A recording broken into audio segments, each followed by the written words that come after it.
समस्त को प्रभु जीशुख्रीष्ट नाम मोर आंतरिक नमस्कार। प्रिय बंधुगण, आजिकल अनेक लोक मैंने से मंद रास्ता छाड़ी जीशु आड़क आसुँच, अनेक हजात्मा लाभ होती जोटा कि खुशी विषय। तेबे अनेक मनरे भ्रांत धारणा अच्छी जे केवल छोट जातिर लोक मैंने से प्रभु जीशुख्रीष्ट को विश्वास करती ग्रहण करती।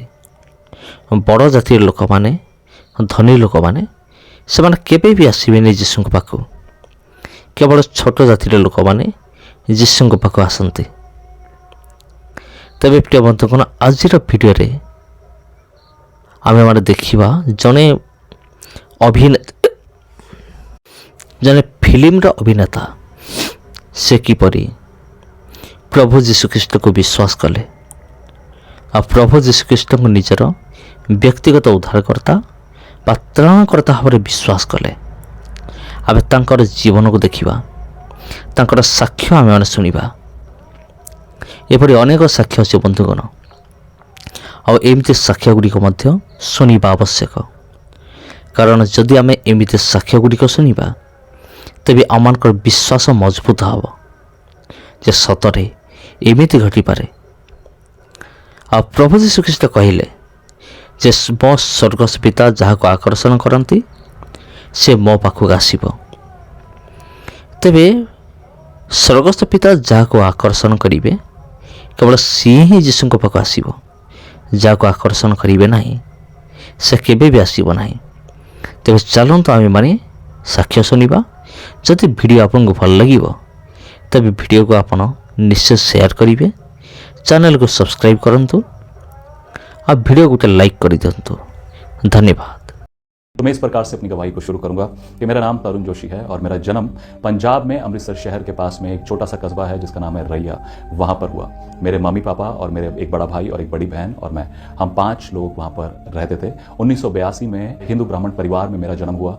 बहुत ही रिचुअल, बहुत ही स्पिरिचुअल, बहुत ही उन शिक्षाओं को, उन बातों को मानने वाले परिवार से मैं आता हूँ। और जबकि 1982 में मेरा जन्म हुआ तो 1.5 साल के बाद 1984 के समय पर, जिस दौरान इंदिरा गांधी को, जो हमारे देश के नेता थे, उनको जब गोली मारी गई, उस दौरान बहुत से दंगों की बातें पंजाब में हो रही थी। और मेरे माता पिता ने डिसाइड किया कि वो लोग पंजाब छोड़कर दिल्ली शहर में आकर रहना शुरू करेंगे, क्योंकि हमारे कुछ रिलेटिव्स वहाँ पर रहते थे। तो उनको था कि शायद कुछ उनसे मदद मिलेगी या वहाँ पर हम रहना हमारा अच्छा हो सकेगा। तो दिल्ली में भजनपुरा में हम लोगों ने आकर रहना शुरू किया। मैं उस समय 1.5 साल का था। हम लोग एक सिख रहते हैं उनके घर में पीछे वाले कमरे में रहते थे। और उस दौरान जब 1984 में जब दंगा हुआ और आग भड़की और घर जलाए गए, उस दौरान में जो सिखों का जिस घर में हम लोग रहते थे उस घर में आग लगा दी गई। और जब वहाँ पे आग लगा दी गई, क्योंकि पीछे हम लोग रहते थे, हमारा घर भी, हमारा सब कुछ वहाँ पर जल गया। 1984 के दंगों में हमारा सब कुछ जल गया। मेरे शरीर पर सिर्फ एक बनियान थी। मेरे मम्मी बताते हैं कि मुझे भूख लग रही थी और दूध की बोतल तक नहीं थी कि दूध उसमें डालकर दे सके। तो एक भाई ने जो शराब की बोतल में दूध डाल के उस पर निप्पल लगाकर मुझे दूध पिलाया और इस तरह से हमारे जीवन की शुरुआत हुई। दिल्ली में हम लोग रहते थे और माता पिता जो थे वो पढ़े लिखे थे, लेकिन उस दौरान जब दंगे भड़के हमको 15 दिन पुलिस कस्टडी में रहना पड़ा। गवर्नमेंट की तरफ से सहायता भी मिली और एक 20,000 रुपये का चेक मिला जो कभी भी पास नहीं हुआ। वो मैंने खुद अपने हाथों से एक समय पर फाड़ दिया बड़े होकर। मेरी मम्मी ने एक डॉक्टर के साथ एक नर्स के रूप में काम करना शुरू किया दिल्ली में। मेरे पिताजी धूप अगरबत्ती बेचते थे। धूप, जो आप जानते होंगे पूजा करने के लिए जो धूप अगरबत्ती जलाई जाती है, वो बैग में भरकर बेचते थे, क्योंकि उनकी जो डिग्रीज थी वो सब जल गई थी और उनको कोई पर्टिकुलर जॉब नहीं मिल पाई उस दौरान। तो उन्होंने अपना एक बिजनेस शुरू किया।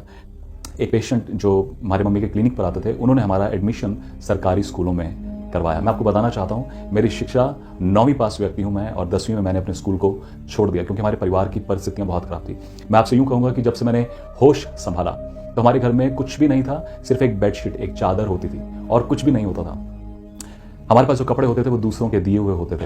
हमारे घर में 25 पैसे की चाय पत्ती और 1 रुपये की चीनी आती थी। मैं आज से कम 25 से 30 साल पहले की बात बता रहा हूँ, जिस घड़ी जब हम बहुत छोटे थे और पढ़ते थे। 25 पैसे की चाय पत्ती आती थी, 1 रुपये की चीनी आती थी, 2 रुपये का एक गिलास में दूध आता था।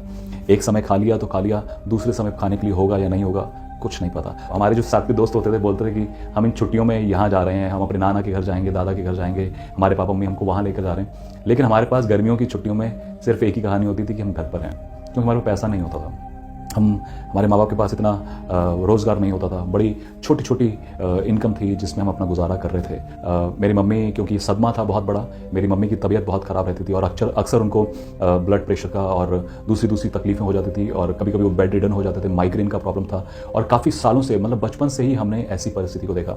हम करते तो बहुत कुछ हैं, देवी देवताओं को मानते हैं, पूजा पाठ करते हैं, बहुत ही स्पिरिचुअल हैं, सब कुछ है, लेकिन फिर भी हमारे जीवन में कुछ परिवर्तन नहीं है। हालात वैसे के वैसे ही हैं, टस से मस, कुछ नहीं हो रहा है। और उस दौरान मुझे याद है कि हमारे घर में एक पंडित आते थे, उन्होंने हमें बताया कि अगर आप आपके घर की परिस्थिति को बदलना चाहते हैं तो एक मिट्टी के बर्तन में, कुल्हड़ में चीनी का बुरादा भर के ज़मीन में गाड़ दीजिए। जैसे जैसे चींटियाँ उसको खाती जाएंगी, आपके घर में बरकत आती जाएगी, आशीषें आती जाएंगी। और मैं आपको सच बताना चाहता हूँ, चींटियाँ सारा बुरादा खा गई लेकिन आशीष नहीं आई। जिस पंडित ने जैसा कहा हमने वैसा कर लिया, जिस मौलवी ने जैसा कहा हमने वैसा कर लिया।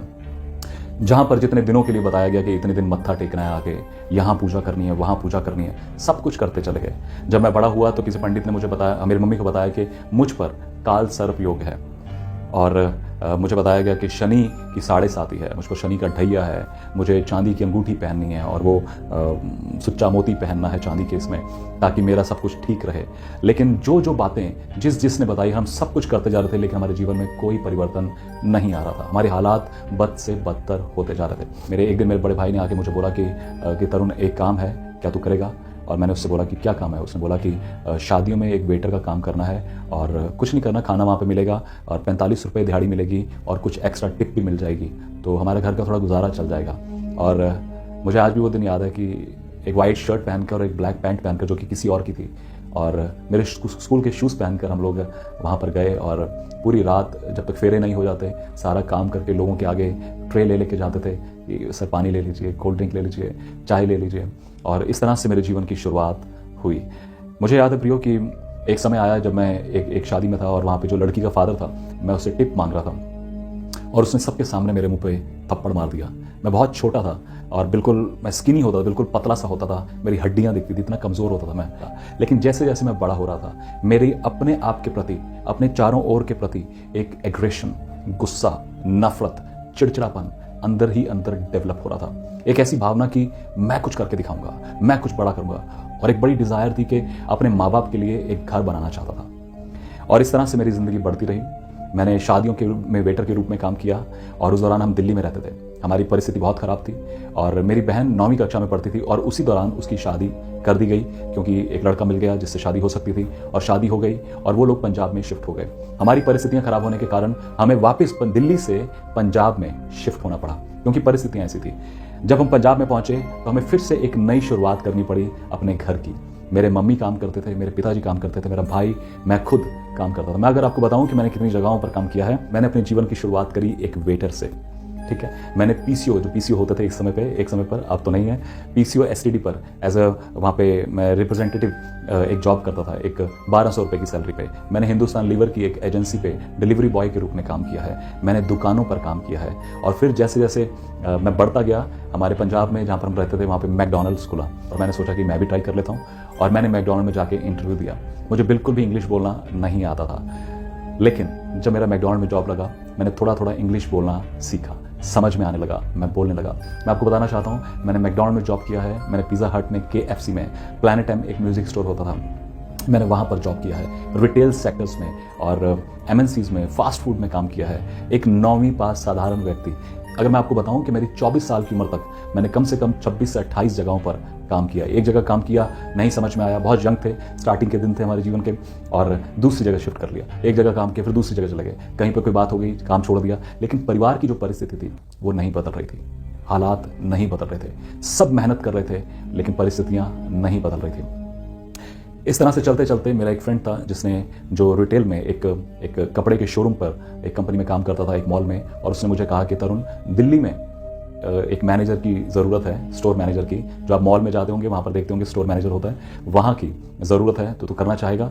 सो मैंने कहा हाँ मैं कर सकता हूँ। और फिर मैं वापस पंजाब से वापस हम लोग दिल्ली आए और मैंने इंटरव्यू दिया, और मैं दिल्ली में जब वापस आया तो मैंने इंटरव्यू दिया और मुझे वो जॉब मिल गई। दिल्ली के ईस्ट दिल्ली में एक मॉल है, EDM, ईस्ट दिल्ली मॉल कहते हैं उसे।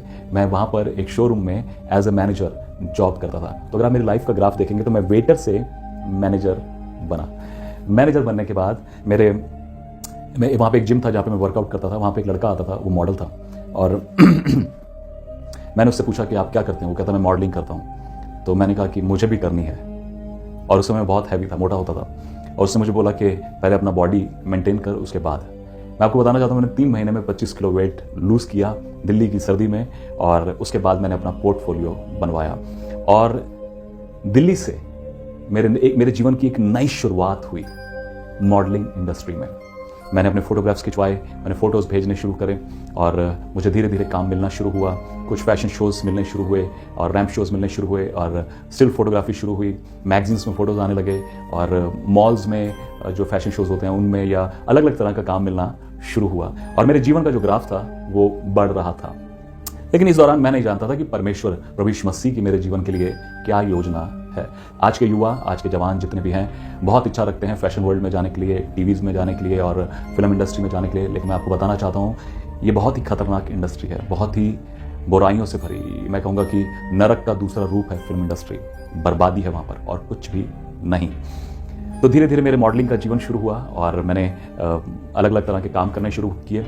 एक समय आया जब मुझे एक पंजाबी गाने में काम करने का मौका मिला, जो कि बहुत ही फेमस हुआ, और उसके बाद मुझे लगा कि मुझे मॉडलिंग से हटकर अब एक्टिंग की ओर जाना है, मुझे एक्टिंग करना है। लेकिन ये वो पार्ट है मेरे जीवन का जो हमें सुनने में बहुत अच्छा लग रहा है।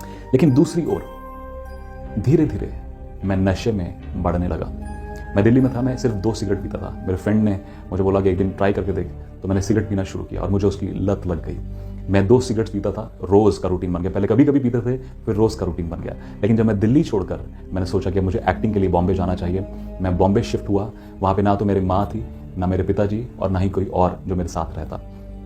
मैं बॉम्बे में था, और एक्टिंग करना मैंने शुरू किया, और वो 2 सिगरेट कब 25 सिगरेट बन गई मुझे पता भी नहीं लगा।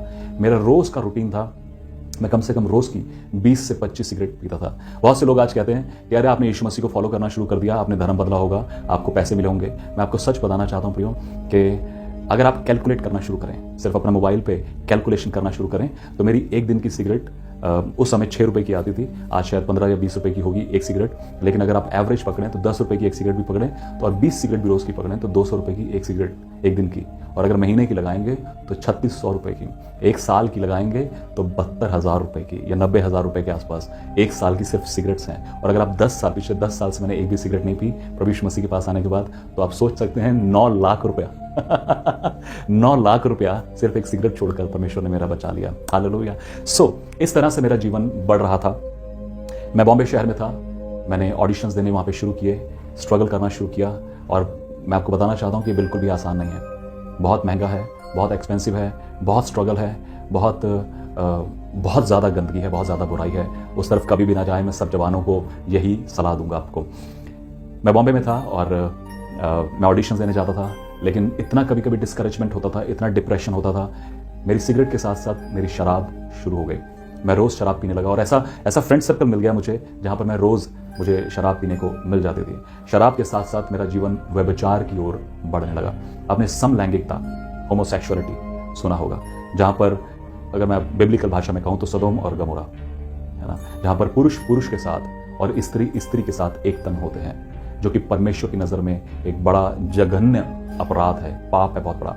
और मेरा जीवन उसी ओर बढ़ता चला जा रहा था, क्योंकि फिल्म इंडस्ट्री में ऐसे ना जाने कितने लोग हैं, ना जाने कितने लोग हैं, और आपको कहीं ना कहीं कास्टिंग काउच, जिसे कास्टिंग काउच कहते हैं फिल्म इंडस्ट्री की भाषा में, या फिर कॉम्प्रोमाइज़ करना ही पड़ता है।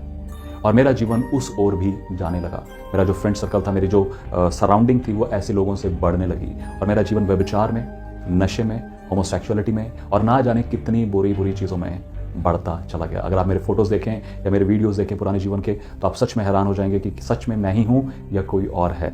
बॉम्बे में रहते हुए 2 फिल्म्स में काम किया, 2 सीरियल्स में काम किया, पंजाबी गानों में काम किया, हिंदी गानों में काम किया, और ऐसे ही मेरा जीवन चले जा रहा था। बुरी तरह से डिस्करेज्ड, कभी कभी काम नहीं है, पैसा नहीं है, किराया देना है, कैसे मैनेज करेंगे, क्या करेंगे, कोई तो अपना नहीं है वहाँ पर जो संभाल लेगा, जो कहेगा कि मेरे साथ रह ले आकर। कुछ होप नहीं है। बता रहा हूँ आपको कि मेरी ज़िंदगी के 30 साल बीत चुके थे। मुझे कई लोगों ने यीशु मसीह के बारे में बताया। मेरे एक फ्रेंड ने मुझे यीशु मसीह के बारे में बताया, एक और मित्र ने यीशु मसीह के बारे में बताया, फिर एक वॉइस डबिंग आर्टिस्ट थे, उन्होंने मुझे बोला कि माहिम में एक चर्च है, वहाँ पर जाया करो और परमेश्वर कुछ करेगा तुम्हारे जीवन में। और मैंने बोला नहीं नहीं, ये सब फालतू बातें मैं नहीं करूँगा। लेकिन मैं आपको बताना चाहता हूँ, मेरे जीवन में एक समय आया 17 मार्च 2012, आज से 10 साल पहले। बॉम्बे में एक जगह है मलाड, मैं वहाँ पर था और वहाँ पे एक मॉल है इनऑर्बिट, मैं वहाँ से गुजर रहा था। मुझे आज भी वो दिन पूरी तरह से याद है। वो सीक्वेंस शनिवार का दिन था, आप अपने कैलेंडर में देख भी सकते हैं। शनिवार का दिन था, शाम के 7:30 पौने 8 बजे का टाइम था। बहुत परेशान था मैं, मेरे लंबे लंबे बाल होते थे, मेरे शर्ट के बटन खुले रहते थे, अच्छी खासी बॉडी बनाई हुई थी, सब कुछ था, लेकिन बहुत डिप्रेशन में था, बहुत परेशान था, फ्रस्ट्रेटेड था, सिगरेट पी रहा था मैं। एक आवाज मैंने सुनी, मैं चल रहा था, एक आवाज मेरे कान में आई। उस आवाज ने मुझसे कहा, तरुण कल चर्च जाना प्रार्थना के लिए। और मैंने उस आवाज को पलट कर कहा कि मैं क्यों जाऊंगा, मैं तो एक हिंदू हूं, मैं क्यों जाऊंगा चर्च। लेकिन वो आवाज फिर से मेरे पास आई और उस आवाज ने मुझसे कहा कि तरुण कल चर्च जाना प्रार्थना के लिए। परमेश्वर का वचन कहता है, भजन संहिता 62 उसके 11 वचन में लिखा है, परमेश्वर ने एक बार कहा और मैंने 2 बार सुना कि सामर्थ उसका है। हालेलुया। और मैंने 2 बार प्रियो सुना, परमेश्वर कहता है कि मैं चर्च जाऊं। मेरा एक मित्र था जो कि उस समय एक स्टार प्लस पे एक सीरियल आता था, उसमें काम कर रहा था। वो लोग चर्च जाते थे और मैंने उससे फ़ोन करके बोला कि मैं मिलना चाहता हूँ, मुझे चर्च जाना है कल। और वो लोग मुझे लोखंडवाला में बॉम्बे में मिले और उन्होंने मुझे यीशु मसीह के बारे में बताना शुरू किया।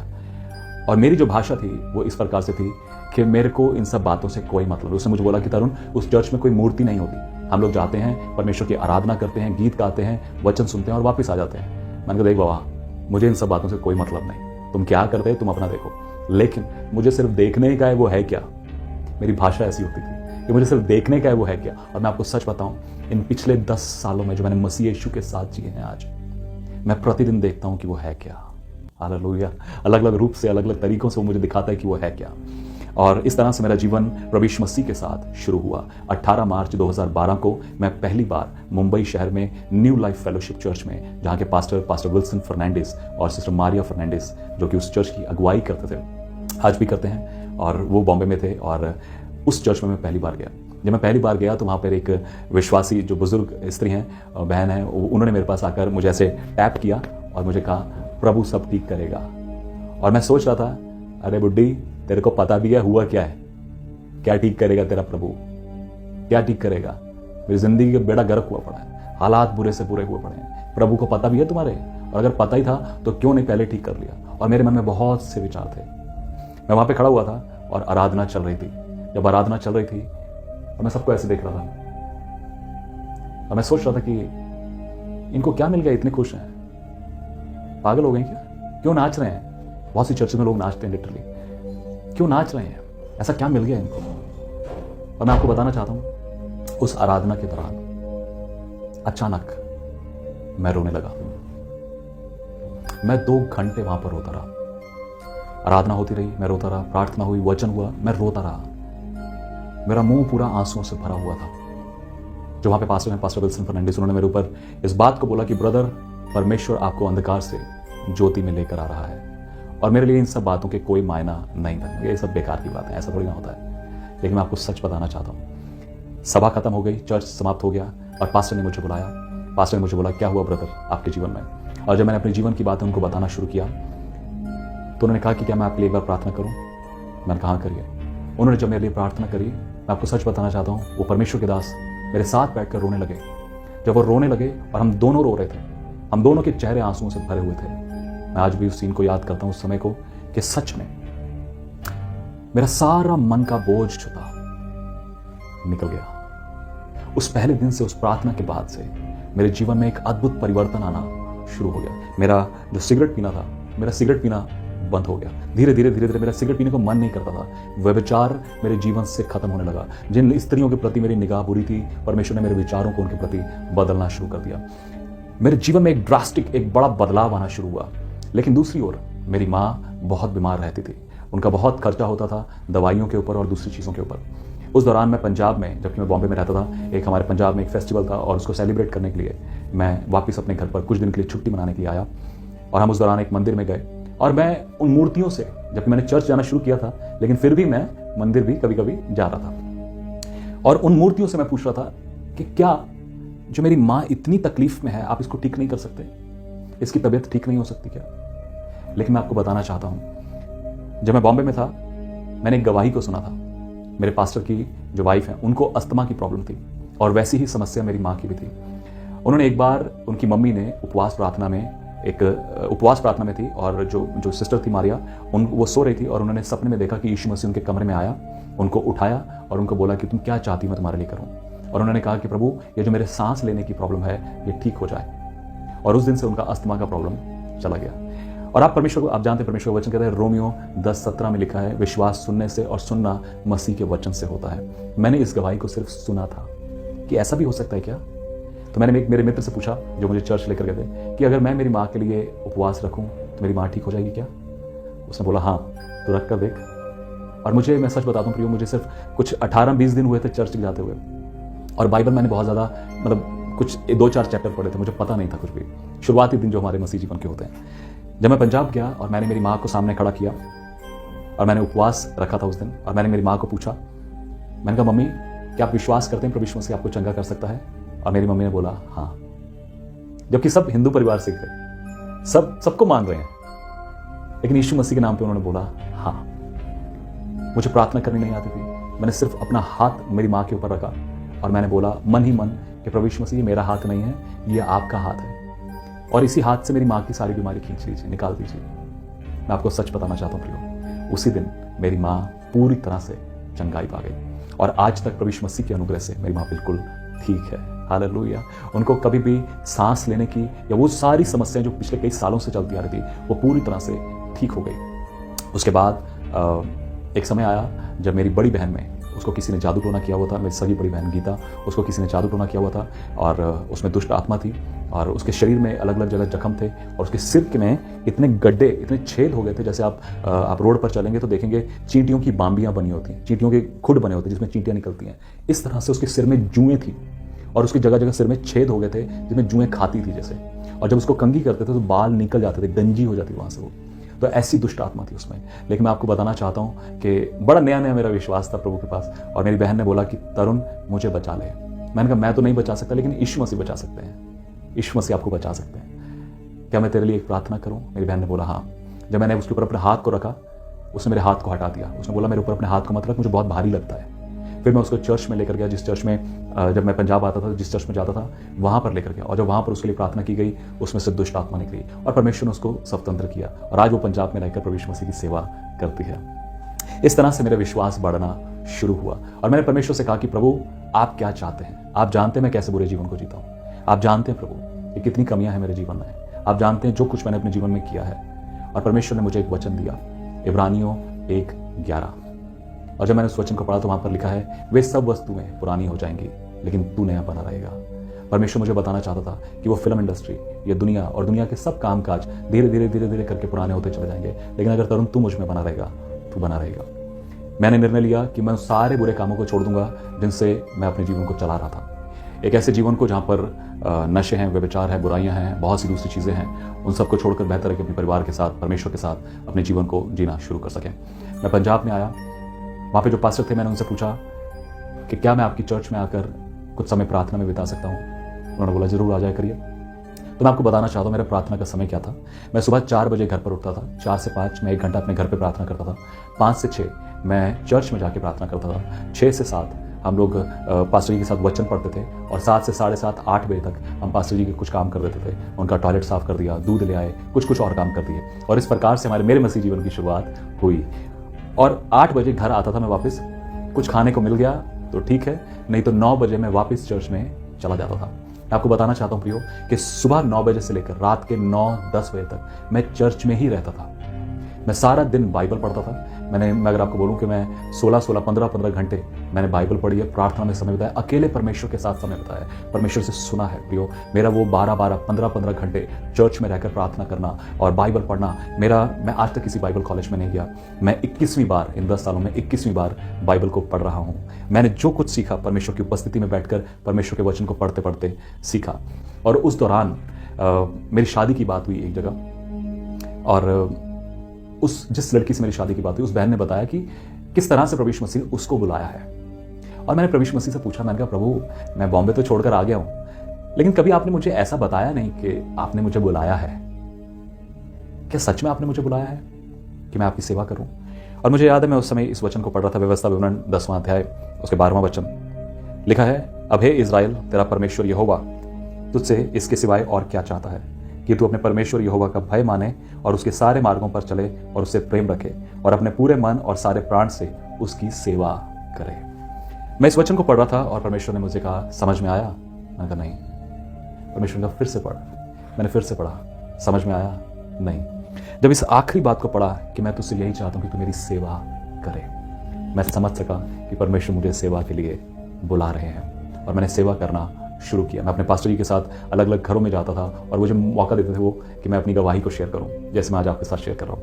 मैं अपनी गवाही को शेयर करूं, लोगों के घरों में छोटे छोटे 5-5, 10-10 मिनट के लिए वचन को शेयर करूं। फिर मुझे मौका मिला कि मैं चर्च में प्रचार करूं और धीरे धीरे धीरे मैं बढ़ने लगा।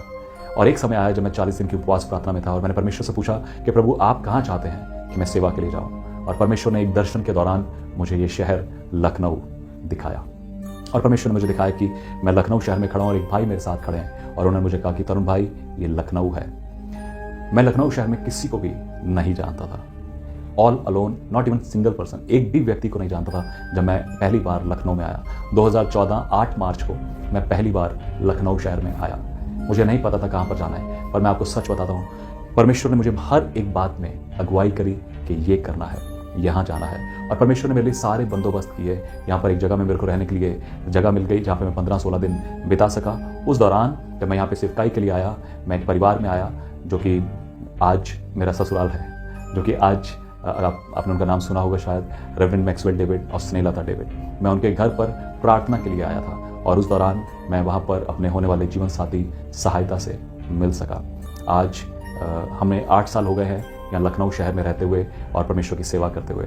और यहाँ पर रहते हुए मैं, मेरी पत्नी और मेरा बेटा, हम लोग मिलकर प्रभु यीशु मसीह की सेवा को करते हैं। अब आज आपने मेरी गवाही को सुना, लेकिन आज मेरा एक सवाल है आपसे, क्या कभी आपको यीशु मसीह के बारे में किसी ने बताया है? क्या कभी आपने यीशु मसीह के बारे में सुना है? या कभी आपने यीशु मसीह को परख कर या चख कर देखा है? आज हम समाज में देखते हैं बहुत सी बातें हैं यीशु मसीह के बारे में, बहुत सा विरोध है, बहुत सी कहानियां हैं। कोई यीशु मसीह को अंग्रेजों का भगवान कहते हैं, कोई यीशु मसीह को धर्मांतरण के बारे में बातें करते हैं, कोई बोलते हैं कि पैसा मिला होगा, ना जाने कितनी हजारों तरह की बातें हैं। कुछ धर्मों की बातें करते हैं, कुछ ज्ञान विज्ञान की बातें करते हैं, कुछ लॉजिक इन लॉजिक की बातें करते हैं। लेकिन मेरा सवाल आज आपसे यह है प्रियो, कि क्या आपने व्यक्तिगत रूप से, आप जो मुझे देख रहे हैं, आप ही से मैं कह रहा हूं, आप जो मुझे देख रहे हैं, क्या आपने कभी व्यक्तिगत रूप से यीशु मसीह को जाना है? क्या आपने कभी यीशु मसीह की आवाज को सुना है? क्या कभी आपने सोचा कि क्या ये सब जो दुनिया में हो रहा है, यीशु मसीह के बारे में लोग प्रचार करते हैं, लोग बातें कर रहे हैं, मार पिटाई भी हो रही है, लोगों को सताया भी जा रहा है, लेकिन आपका व्यक्तिगत पॉइंट ऑफ व्यू क्या है? मैं आज आपको इस बात को बोलकर इंकरेज करूंगा। मैं तरुण जोशी, जो कि एक स्टॉन्च ब्राह्मण, एक कट्टर ब्राह्मण परिवार से आता हूं। प्रियो, मैं एक बहुत ही बड़ा विरोधी रहा यीशु मसीह का, और मुझे यीशु मसीह से कोई लेना देना, कोई मतलब, कोई सरोकार नहीं था। लेकिन जिस घड़ी प्रभु यीशु मसीह मेरे जीवन में आया, जैसे मैंने अपनी गवाही में बताया प्रियो, मेरा जीवन बदल गया। क्या आप सोचते हैं कि क्या यीशु मसीह मेरे लिए भी ऐसा कुछ कर सकता है? जी हाँ, अगर वो मेरे लिए कर सकता है, वो आपके लिए भी कर सकता है। अपने जीवन को उसके हाथों में सौंप दीजिए और फिर देखिए कि परमेश्वर आपके लिए अद्भुत कामों को करता है। परमेश्वर का वचन कहता है कि जो कल्पनाएं मैं तुम्हारे विषय में करता हूं, वो हानि की नहीं वरन कुशल ही की है, और अंत में तुम्हारी आशा को पूरा करूंगा। आपकी आशा कभी नहीं टूटेगी और परमेश्वर आपके जीवन में अपनी महिमा को प्रकट करेगा।